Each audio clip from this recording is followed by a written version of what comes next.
Assalamualaikum warahmatullahi wabarakatuh. Perkenalkan, saya Muhammad Zainur sebagai asisten komunikasi perusahaan di PT Perkebunan Nusantara 1 Head Office. Saya merupakan peserta dari Plantation Leadership Development Program yang diadakan oleh LPP. Saat ini saya akan menjelaskan learning point yang saya dapatkan dari modul manajemen bisnis. Baiklah, untuk materi yang pertama yaitu plantation management. Definisi usaha perkebunan adalah usaha yang meliputi kebun dan pabrik yang bekerja sesuai dengan sistem yang baku sehingga membentuk komunitas dan berinteraksi dengan lingkungan sekitar. Ada beberapa komoditas yang dimiliki oleh usaha perkebunan, khususnya perkebunan Nusantara, yaitu yang pertama kelapa sawit, kemudian karet, teh, kopi, tembakau, tebu, dan kakao. Ada 3 fungsi usaha perkebunan, yaitu yang pertama ekonomi, adalah peningkatan kemakmuran dan kesejahteraan rakyat, serta penguatan struktur ekonomi wilayah dan nasional. Kemudian ekologi, yaitu peningkatan konservasi tanah dan air, penyerap karbon, penyedia oksigen, dan penyangga kawasan lindung. Dan yang terakhir adalah sosial budaya, yaitu sebagai perekat dan pemersatu bangsa. Kemudian untuk materi yang kedua adalah basic problem solving dan decision making.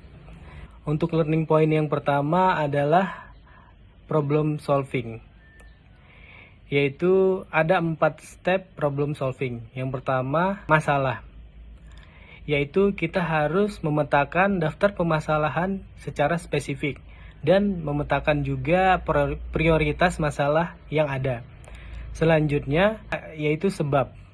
Kita harus menganalisis sebab dari permasalahan yang paling relevan. Yang ketiga yaitu solusi.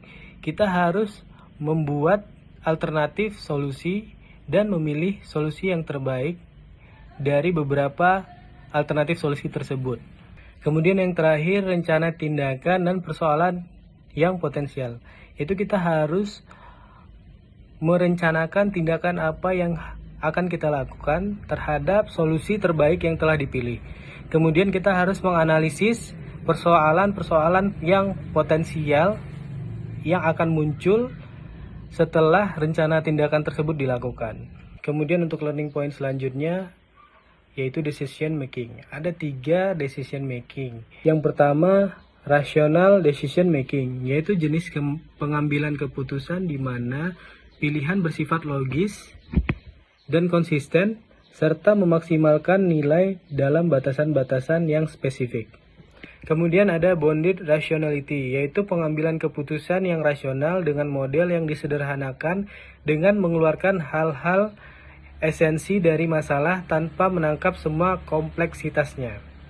Dan yang terakhir, intuitive decision making, yaitu membuat keputusan berdasarkan pengalaman, perasaan, dan akumulasi beberapa pertimbangan. Untuk materi yang terakhir yaitu sistem perencanaan dan pengendalian manajemen.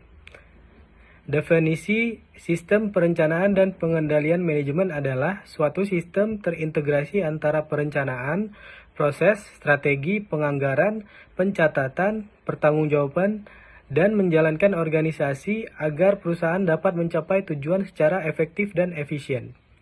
Fungsi SPPM ini yaitu untuk membantu manajemen dalam mengarahkan organisasi untuk mencapai tujuan. Learning point selanjutnya yaitu fungsi manajemen terhadap SPPM. Yang pertama adalah perencanaan atau planning yang tertuang dalam RKAP, kemudian pengorganisasian atau organizing, yaitu pembagian kerja terhadap seluruh karyawan, kemudian mengarahkan atau actuating, yaitu menggerakkan orang sesuai dengan tugas dan fungsinya masing-masing. Dan yang terakhir yaitu pengendalian atau controlling, yaitu melalui laporan manajemen atau laporan pengendali biaya. Baiklah, sekian learning point yang saya dapatkan untuk modul manajemen bisnis. Atas perhatian rekan-rekan semua, saya ucapkan terima kasih. Assalamualaikum warahmatullahi wabarakatuh.